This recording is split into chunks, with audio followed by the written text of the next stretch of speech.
Can actor Hugh Jackman and director James Mangold prove that a Wolverine solo film can be cool? Today we're going to try and find out. I'm Tommy Bowyer from Movie Rewind, and without further ado, let's get into it.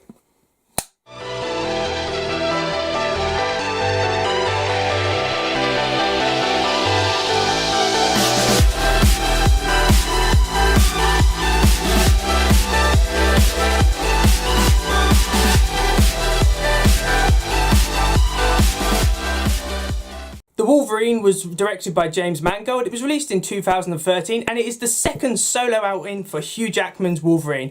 Now, it was clear after the bomb, which was X-Men Origins Wolverine, people were starting to say maybe Wolverine isn't as cool as we thought. Maybe he can't actually carry his own solo film. Well, James Mangold didn't like that assumption, so decided to pull out all the stops to create the Wolverine. And I have to say, he pulls off. The Wolverine is a fantastic X-Men film. It does the character of Wolverine justice and is one of the most unique X-Men films. Today we're going to have a look at some of the reasons why I think this film is really good and why it would be definitely in the top tier of X-Men films. Now, the character development for this film is really strong.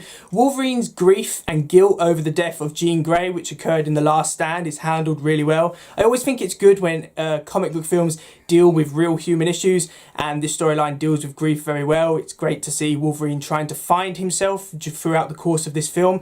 Mariko, who is the granddaughter of a wealthy Japanese businessman who's being targeted by the mob to do with her inheritance. Wolverine spends the majority of the movie protecting her. Mariko is a very likeable character and shares good chemistry with Wolverine, so that romance actually feels genuine. The villains in this film are Viper and Silver Samurai. They're all right. They're pretty much standard X-Men villains. They don't get a great deal of character development, although as Mariko is being targeted by loads of like Japanese mob and things like that, there are quite a few villains in this film which pose a threat. So Viper and Silver Samurai are all right. They're interesting. They have an intimidating presence. They don't really stand out. That's just because there's quite a few villains in this film.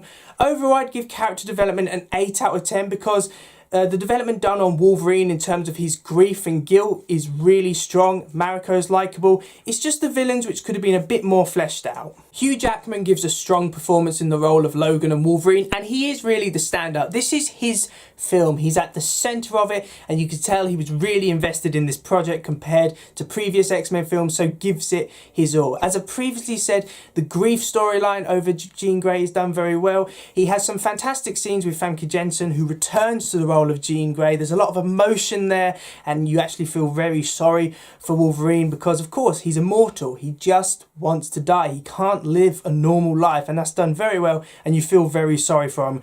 The other actors and actresses involved in this project are really well cast. They all give solid performances. I can't really fault any of the performances, so I'm going to give the performances a 10 out of 10 because all really well cast. They give stellar performances. However, Hugh Jackman as Wolverine is of course the standout.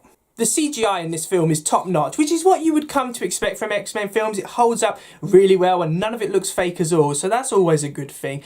Also, tributes to director James Mangold because a lot of the action scenes in this film are so unique and very well choreographed. Some of these action scenes when I was watching it are like, wow, choreography is on point there. Wish more directors would take note of what Mangold did with the choreography in this film because it's very well done. If I had to pick standout action scenes, there's a couple actually. The bullet train fight sequence is really good. That's very intense. And of course, the Wolverine and sword fight near the conclusion of the film. That is an amazing fight scene. Very well choreographed. And of course, we get the classic when Wolverine says, "I am the Wolverine." Fantastic moment. And I think that's when Hugh Jackman really cemented it as he is the Wolverine, and I don't think anyone else could really play him. So very good on the effects. The final fight scene is a little bit bland. It kind of goes into just a bog standard comic book fight sequence, so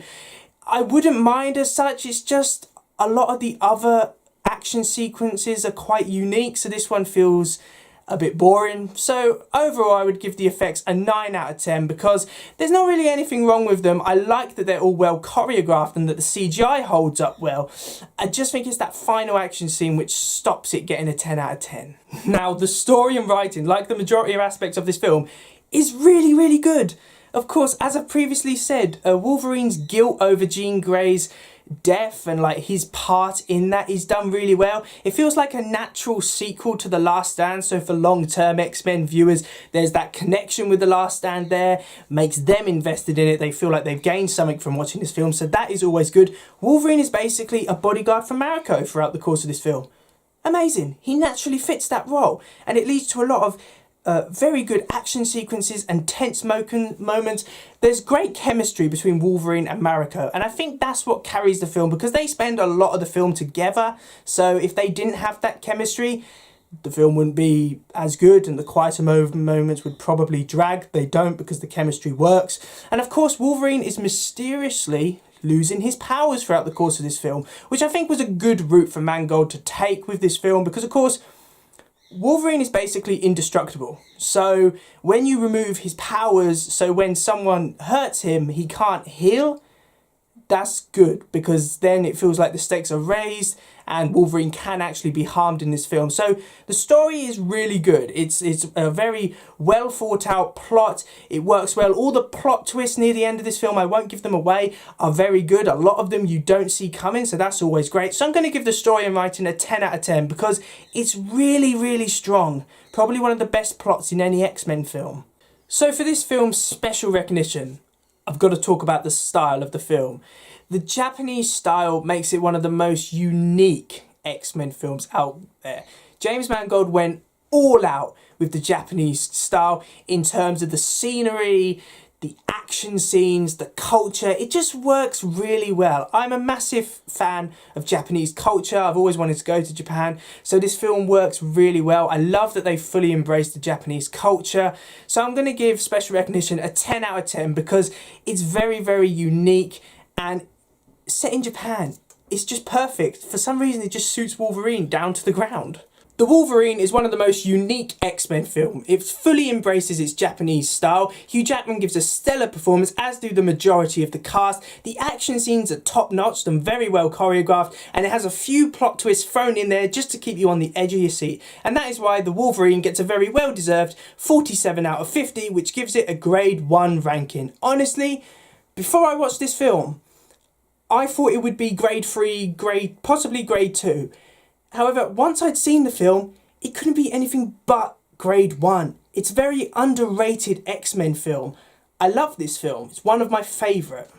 So thanks for watching, guys. I really do hope that you enjoyed The Wolverine movie review. Please remember to like, comment and subscribe in order to receive great and maybe even improved quality content in the future. And of course, what are your opinions on this film? Do you think it's a great film or do you think there's room for improvement? Please let me know in the comments down below. Now, of course, the next X-Men film I have got to review is, of course, X-Men Days of Future Past, one of the most interesting X-Men films. That will be released in 2 weeks, so I hope you stay tuned and look forward to that. And of course, Movie Rewind is bringing out its spring special on Friday, so I hope you enjoy that. Of course, it's one of the many specials we do every year, so I hope that you enjoy that, and I hope that it puts a smile on your face. If it doesn't, then, well, there's always room for improvement. So I will see you in another one. See ya!